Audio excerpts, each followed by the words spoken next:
Taicho, the reboot of Neon Genesis Evangelion has just hit Netflix. Reddit is going crazy about them not having Fly Me to the Moon. Sumito Taicho, they butchered the romance between Shinji and Kaoru. Sumito Taicho, doshimasu ka? Sumito Taicho. それは簡単です。我々はコスロバに入れます。Fly me to the moon and let me play among the stars. Let me see what spring is like on Jupiter and Mars. What's going on, guys, and welcome back to the SumitoMedia show, the comedy talk show where we look at, critique, and share memes the way that they were supposed to be. Together. Neon Genesis Evangelion is an anime that originally aired in 1995, when yours truly was only 1 year old. And now, 4 many years later, I have come to watch it on Netflix, and I have fallen in love with this anime, and I do not use that word lightly. When I moved out of my parents' place, I told them we'd probably be better off as friends. I watched the entire Neon Genesis Evangelion and the end of Evangelion movie in basically one sitting. According to BingeClock.com, that's roughly 14 hours. However, that doesn't take into account the 36 hours of YouTube videos you have to watch to actually understand what the f*** is going on in this anime. I don't really know how to go forward in this video, because on one hand, I do kind of have to sort of explain what happens in the anime in order for anybody who hasn't watched it to get the gist of what's going on. But I also kind of just want to take a look at the memes. So I don't know what kind of mix between haha, that's so funny, and wow, I remember that emotionally traumatic experience when watching that show 20 years ago when I was the ripe old age of less than 10. So in true SumitoMedia fashion, instead of doing any one of those two things correctly, we're gonna half-ass both of them, and I'm gonna be let's just go to the next bit. In episode 1, we're introduced to Shinji Ikari, an emotionally empty shell of a protagonist that is being forced to do something because his dad commands it, even though he ran away from home many years ago. Hey millennials, you feeling represented yet? In the distant future world of 2015, I know, the world is being attacked by giant, almost unstoppable monsters named angels. I know. They've created these giant fighting Gundam-style mecha robots that need to be piloted by somebody, but for some reason, the only person who can pilot this one particular mecha is Shinji. So to save the world, he's gotta just get in the robot. So get in the robot, Shinji. Save the world. Why don't you want to get in the robot, Shinji? What is this? Do it! No! Make your dreams please, no! Come true! No! Just no! Do it! No! Hey Shinji, what's going on, man? I know it's been a while since you ran away from home, but anyway, I brought you all the way here to Tokyo 3 in order for you to pilot this giant robot. Also, you get to live with this smoking hot chick, and this other one, she's a feisty redhead. You like redheads, right? No? How about this submissive waifu? We literally order them by the bulk. Why are you running away? I've read numerous things saying that they wrote Shinji the way that they did so that he'd be a little bit easier to relate to, because we all have difficulties and find it tough in moments to pull out our bravery. But even when Rei became the size of the earth and absorbed Shinji into her third eye, which seems oddly like a vulva, it still wasn't as big of a pussy as Shinji is in most episodes. It's a portal, an opening through which all light, goodness, rejuvenation, joy, and ecstasy may enter the human form.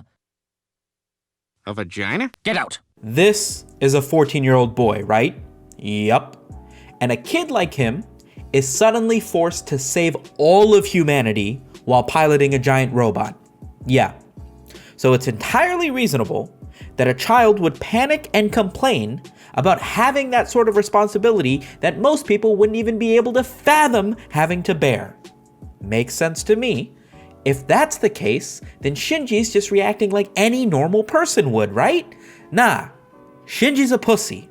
I got 13 reasons why you should get in the robot, Shinji. If you don't, Rei's gonna have to do it again. And she's not in the best shape. I did take off the jacket. It's like 90 degrees out and I have to record without the air conditioning. So just deal with it. Let's talk about the Evangelion waifu wars, because back in 1995, this was all the rage, and now 25 years later, people are still comparing the main female protagonists.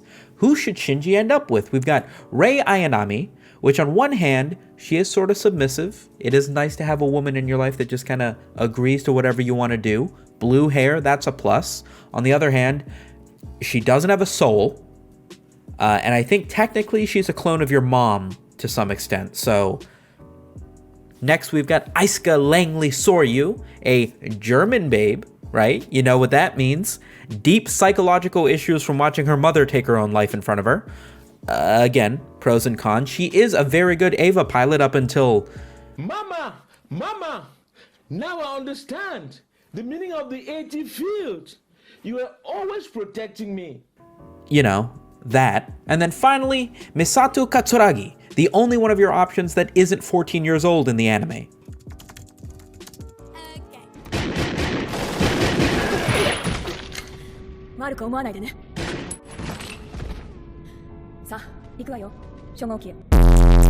And I know what you're thinking, Sumet, this should be an obvious choice, and it is!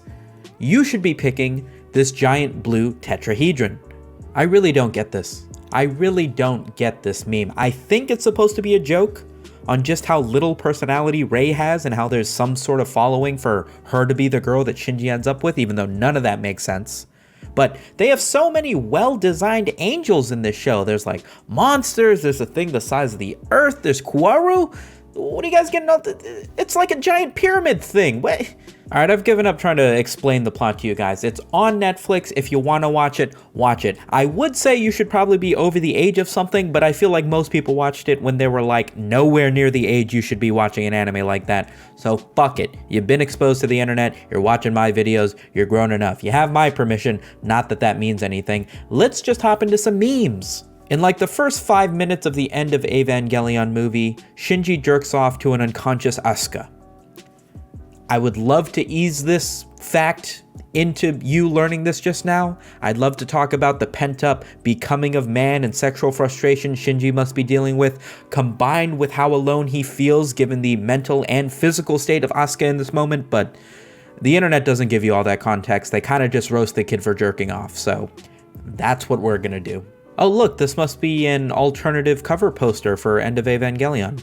Holy shit, what the hell is going on? What the fuck did he just jack off? You should visit your friends who are hurt. That way you can show them that you love and support them. Or you could jack off to them. Technically. Shinji jerking off to a comatose Asuka. As you do. Nair security guard watching from a surveillance camera, yeah. I mean, they got like super futuristic fighting robots, bro. You didn't think they put cameras in the hospital ward? He probably didn't care. How I should be spending my evenings. How I want to spend my evenings.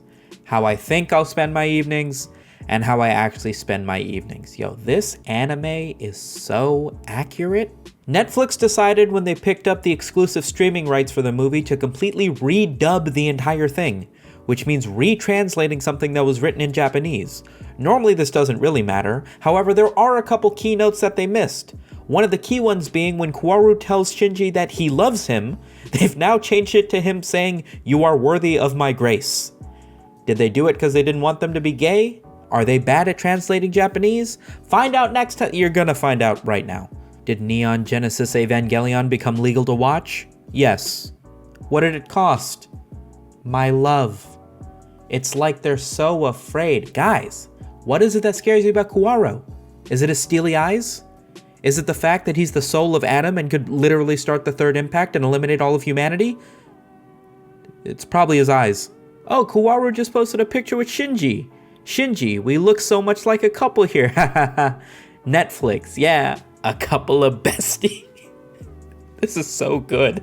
If you're here as a brand new viewer and as an Eva fan, I hope I did the anime some justice. I know I watched it 23 years late, but I know memes, and I hope you can see that I was just trying to put together two things that I love in this video for you. If you made it to the end of this video, hit that subscribe button, ring that bell. I make episodes like this every week, so feel free to join in and keep up with the fun. Smash that like button, leave a comment below if I missed any memes. If you want to send me some of your favorite examples, I've got a Twitter and Instagram linked here. I reply to everyone, and I will catch you guys in next week's video. Peace.